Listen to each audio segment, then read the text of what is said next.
Bonsoir à tous et merci de votre fidélité au programme de votre chaîne de télévision. L'âge et le vieillissement normal modifient le fonctionnement du cœur et des artères. Des symptômes cardiovasculaires peuvent apparaître avec le temps.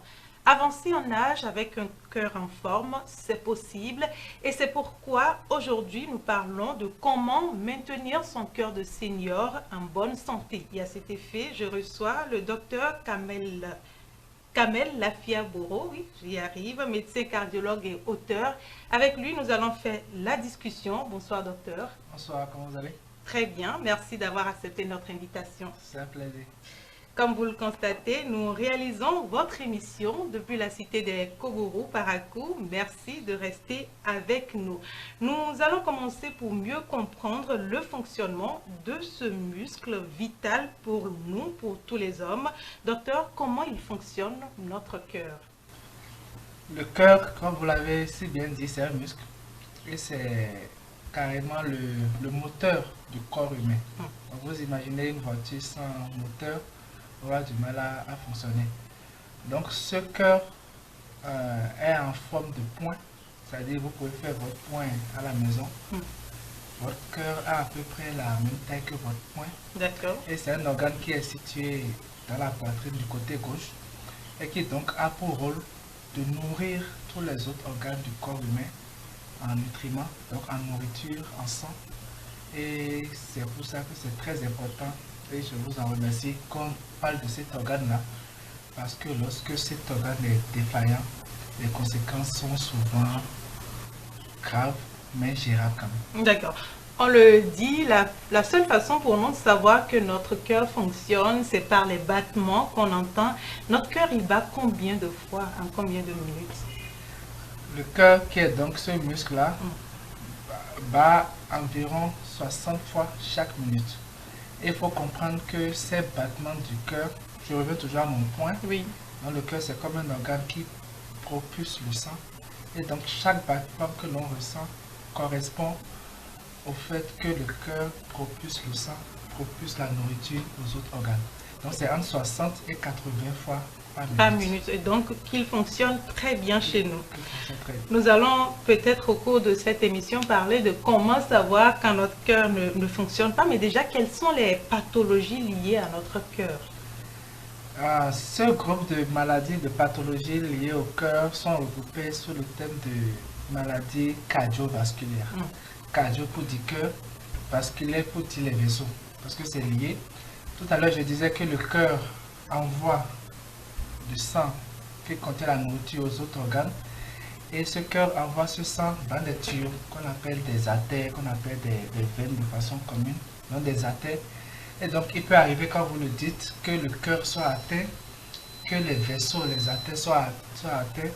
Et dans ce cas, on a des maladies comme par exemple l'hypertension artérielle, où il y a une augmentation de la force avec laquelle le cœur doit pousser le sang. Oui.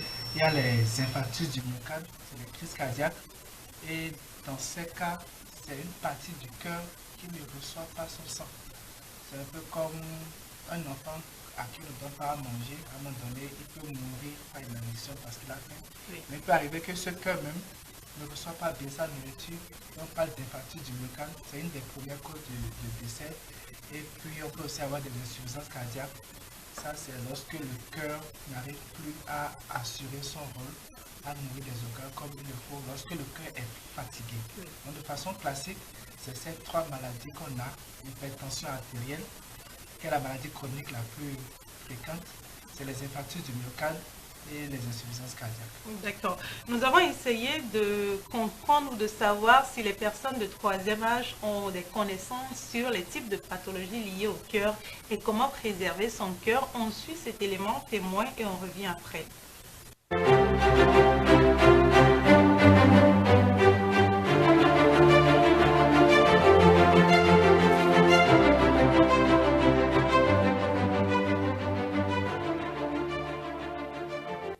Depuis toujours, je n'aime pas les mets gras. Je n'aime pas trop la viande.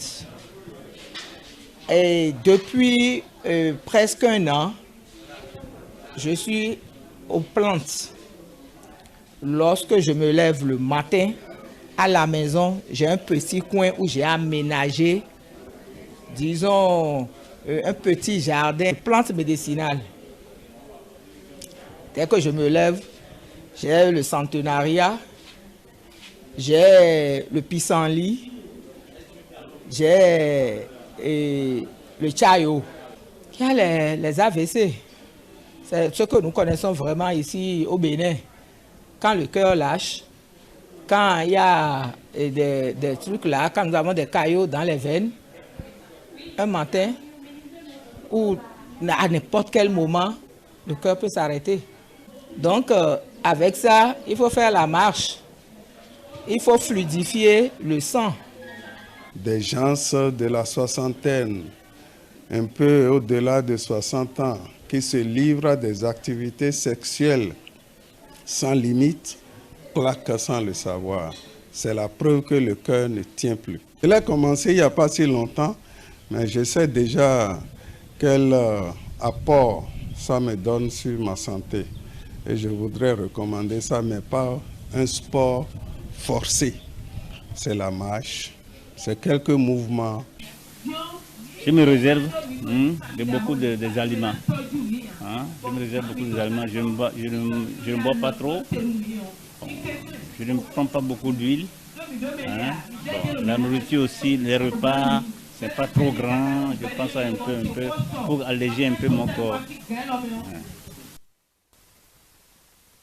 En studio, nous avons écouté quelques personnes de troisième âge qui se prononçaient sur comment est-ce qu'elles préservent leur cœur et par quelles habitudes alimentaires, des activités physiques. Est-ce que de tout ce qu'on a entendu là, docteur, elles sont véritablement dans la bonne façon de préserver son cœur?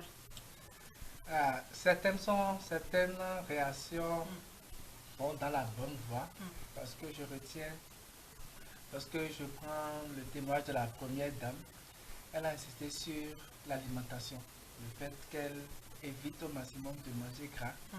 Et effectivement, la nutrition, l'alimentation, la qualité de ce que nous consommons a un impact très élevé sur la qualité de vie, sur la quantité de vie, je vais dire, sur ces maladies cardiovasculaires. D'accord. Pourquoi il est important alors pour les personnes de troisième âge, puisque c'est d'elles qu'on parle sur cette émission, de préserver le cœur?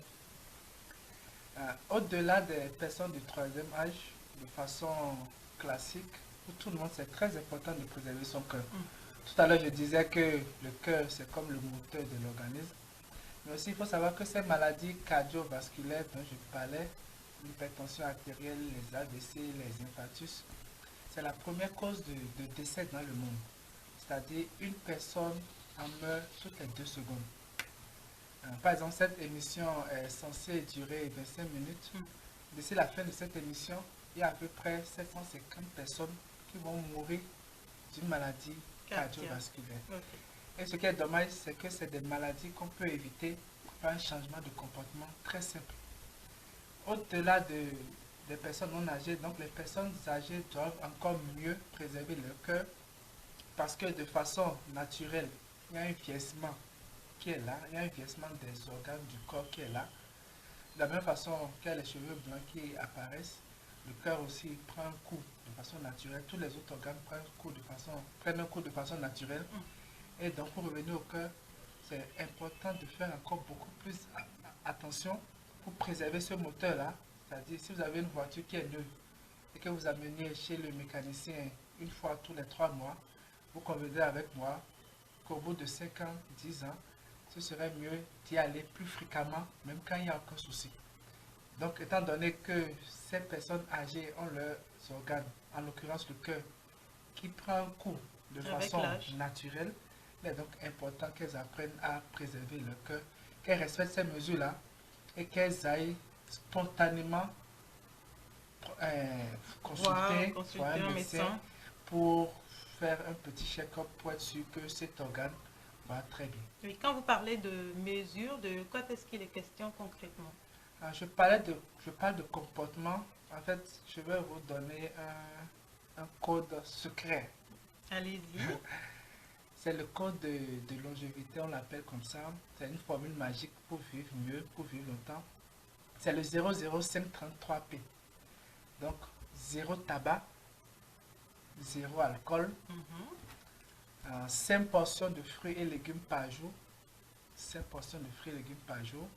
Donc, 0, 0, 5, 30. 30, c'est 30 minutes d'activité physique par jour. Ça peut être de la marche, ça peut être du jardinage. 3P, c'est pour dire une alimentation peu salée, peu sucrée et peu grasse. Sachant que quand on parle de peu salé, je veux parler du cube aussi. Et peu de stress. Donc 0, 0, 5, 33 P et PS, c'est l'ensemble des comportements que nous pouvons avoir, que les personnes âgées peuvent avoir pour garantir une bonne santé de leur cœur. C'est des comportements qui ne coûtent rien, qui permettent d'économiser beaucoup d'argent, beaucoup d'années de vie.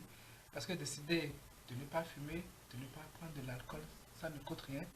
Décider de ne pas manger, de ne pas prendre du cube, ça ne coûte rien. Des bouillons de cube, de manger peu gras. Donc c'est ces comportements et surtout de marcher très fréquemment.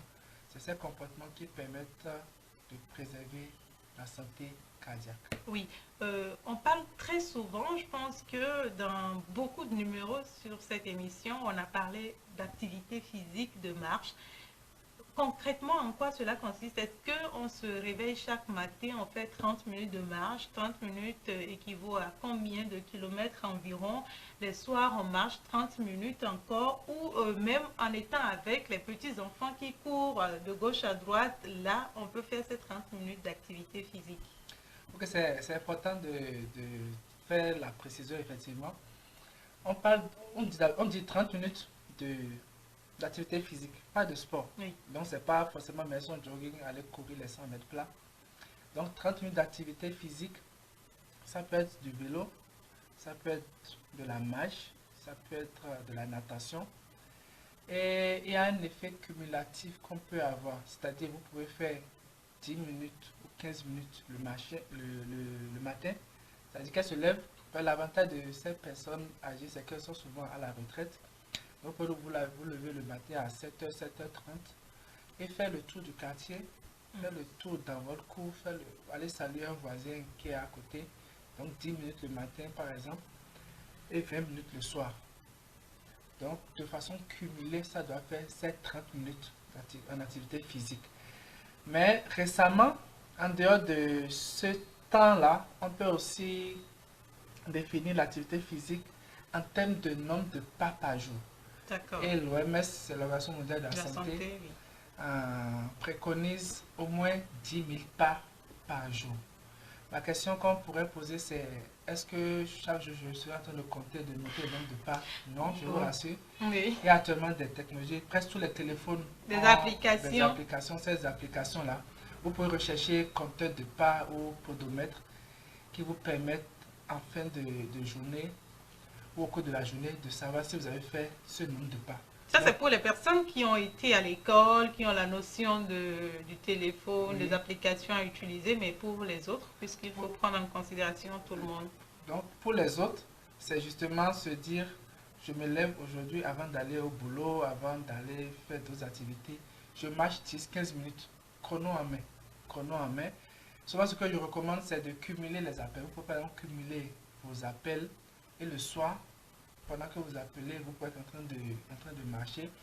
Ou bien au lieu d'être par exemple affalé devant la télé, en train de zapper, vous pouvez acheter un vélo de maison et faire 20 minutes, 25 minutes de vélo pendant que vous suivez votre émission de télé. Donc le but, c'est d'aimer ce qu'on fait, de savoir que ça a un impact positif sur notre santé et de lutter contre la sédentarité. Voilà, donc 20 minutes, 30 minutes par jour en bougeant. Si on veut résumer, ça peut être les escaliers, ça peut être aller saluer le voisin. C'est prioriser la marche que par exemple prendre le Zémidian.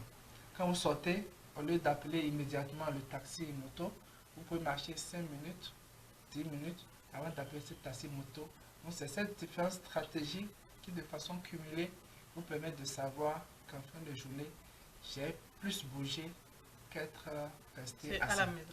Et une personne âgée qui continue d'être en activité, on sait que dans nos milieux ruraux, il y a des personnes âgées qui continuent d'avoir des activités génératrices de revenus. Est-ce que pour celles-là, la marche est exclue? Je parle d'hommes et de femmes, bien évidemment. Non, au contraire, elle est conseillée. En fait, en dehors de cette marche, en dehors de cette activité physique, il y a une nouvelle notion qui est la notion de sédentarité, c'est-à-dire il faut casser les périodes assises. Il n'y a pas de raison, par exemple, pour nos mamans qui sont au marché, pour nos papas qui sont toujours fonctionnaires, il n'y a aucune raison de rester 2 heures assis d'affilée sans se lever au moins 5 minutes. Donc il y a le fait de casser les périodes assises.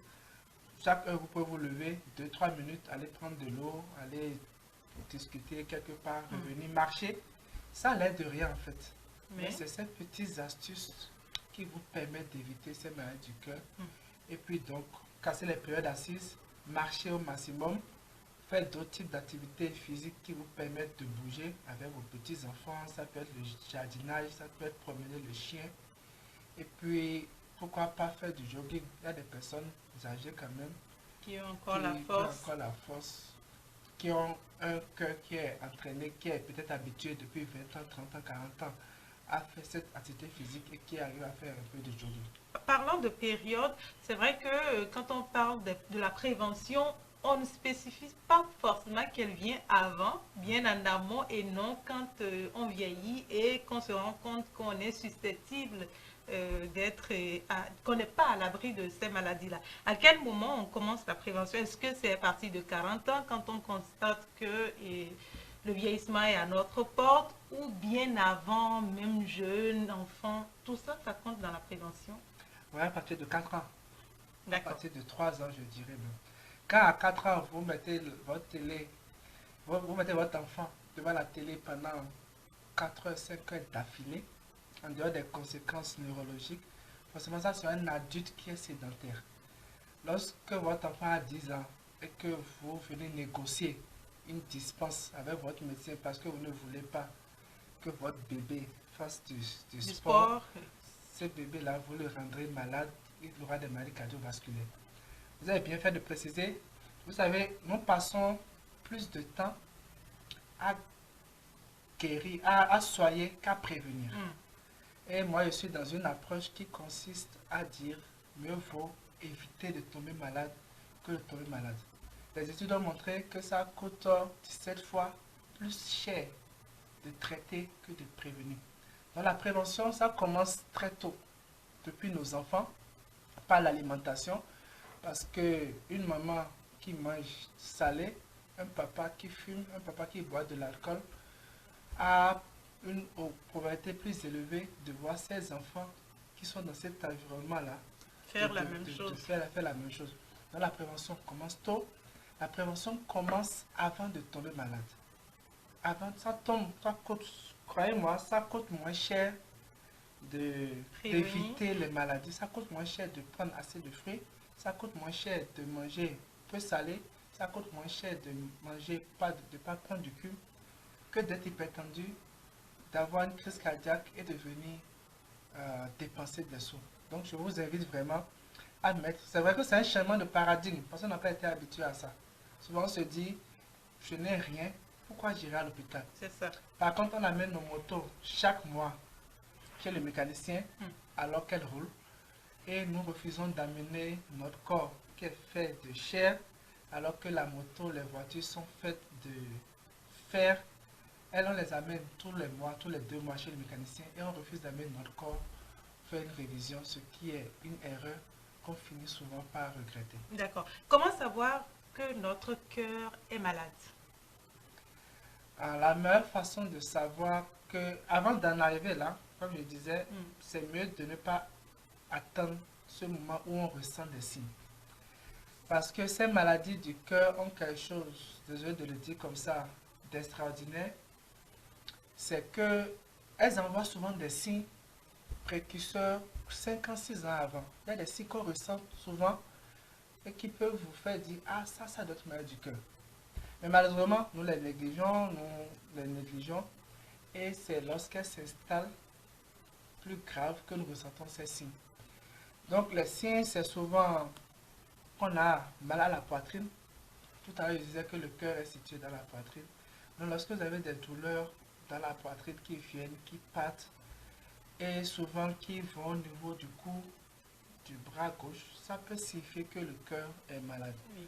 Lorsque vous avez du mal à respirer, plus que d'habitude, c'est-à-dire avant vous faisiez 2 étages d'un immeuble sans problème, à un moment donné, au bout du premier étage, vous êtes épuisé.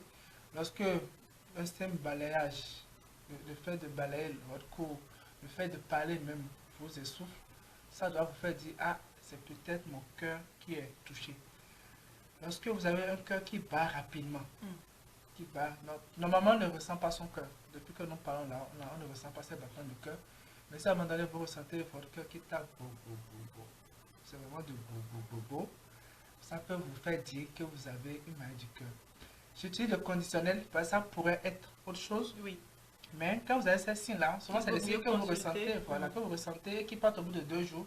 Vous dites bon, que c'est rien, ou bien vous priez, ça passe. Mais parfois, au-delà de la prière, il faut quand même aller faire ce check-up-là et être rassuré qu'il n'y a rien. Oui. Avant de suivre la capsule du sage, docteur, très rapidement, est-ce que le cœur peut être lié à une hérédité? Est-ce que dans votre famille, si quelqu'un a un problème de cœur, vous devrez craindre à la longue, vous aurez également des problèmes liés au cœur? Bon, c'est pas systématique. C'est pas systématique. Quand vous avez papa, maman qui a un problème de cœur, la probabilité est plus élevée que vous en ayez. Mais c'est pas systématique. Et ça se comprend aisément.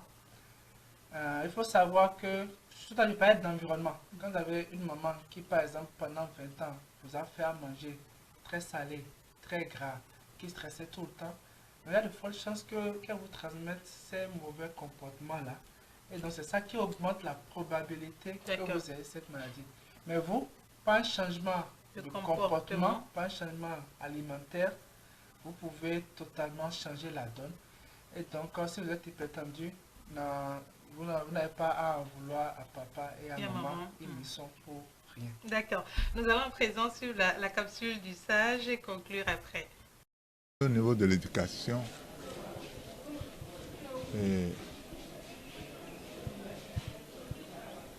nous, on constitue déjà l'ancienne corde.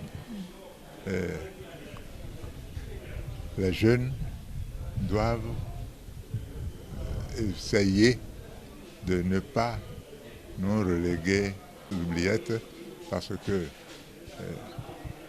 ils ont beaucoup d'attraits qui sont plutôt c'est de leur âge, hein, c'est de leur chose, hein, que nous on arrive à éviter. Bon, alors s'ils peuvent ne pas s'adonner trop au tic, ce serait une bonne chose parce que c'est très captivant. C'est très captivant et à ce niveau-là, il y a beaucoup de choses qui vont dérouter. C'est-à-dire au lieu de former dans l'éducation, ça déforme pour pousser le jeune à des travers. Aujourd'hui, des travers que nous, à notre âge, nous leur demandons de ne pas suivre. Retour en plateau dans la capsule du sage. Aujourd'hui, on nous interpelle sur l'utilisation des nouvelles technologies par les enfants. Docteur, ça vous dit quelque chose? Oui, ça me dit beaucoup de choses. Et j'ai un collègue diabétologue qui a l'habitude de dire que la télévision, que les écrans rendent diabétique. D'accord. Et c'est vrai parce que ça augmente la probabilité de rester affalé. Tout à l'heure, j'en parlais. Et c'est des pièges en fait. Et là aussi, il dit quelque chose qu'il faut qu'on apprenne à nouer notre code au bout de l'ancienne. Malheureusement, cette génération avait les meilleurs comportements alimentaires qu'on pouvait avoir. Avant, dans les villages, il faut marcher pour aller au champ. Il n'y avait pas de bouillon de cume. on ne le mangeait pas trop salé. C'était de l'activité physique naturelle. Et donc, je crois que c'est des comportements que nous devons essayer de copier et nous éloigner au plus que possible de ces technologies qui font plus nous tuer que de nous faire avancer. Docteur Kamel Lafiabouro, ce sera votre mot de fin. Merci d'avoir fait la discussion avec nous. Si vous ne pouvez rien faire pour changer votre âge ou l'histoire familiale, vous pouvez, en adoptant de bonnes habitudes de vie, influencer tous les autres facteurs qui pourront vous rendre malade. C'est ce qu'on a dit tout au long de cette émission. Merci de votre attention. Je vous retrouve très vite pour un autre numéro. Bonne suite de programme sur ETélé.